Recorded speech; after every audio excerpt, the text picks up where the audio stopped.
William Carey చెప్పులు కుట్టుకునేవాడు భారతదేశానికి వచ్చినప్పుడు చిపారా అని అన్నారు. అంత దరిద్రమైనటువంటి దుస్థితిలో ఈ దేశానికి వచ్చి 36 సంవత్సరాలు వెనక్కి వెళ్ళా. 44 భాషలు నేర్చుకున్నాడు. 40 భాషల్లోకి బైబిల్ తర్జుమా చేయడం మొదలు పెట్టాడు.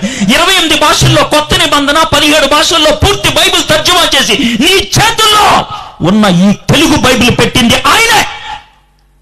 ఎందుకు ఎందుకు ఎందుకు ఈరోజు భారతదేశం తలెత్తుకొని తిరుగుతుందంటే కారణం విలియం కేరీ.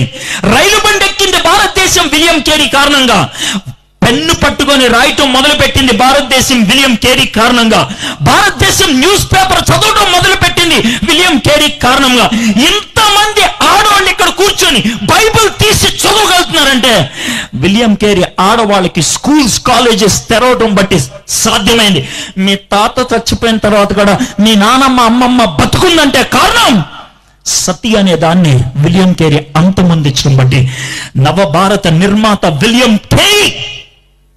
ఎందుకు? దేవుడు దర్శనమిచ్చాడు. అంధకారంలో ఉన్నటువంటి భారతదేశాన్ని వెలుగులోకి నడిపించాలి అని. దేవుడు ఎవరితో అయినా దేవునితో గడిపితే ఆయన ఒక దర్శనం ఇస్తాడు.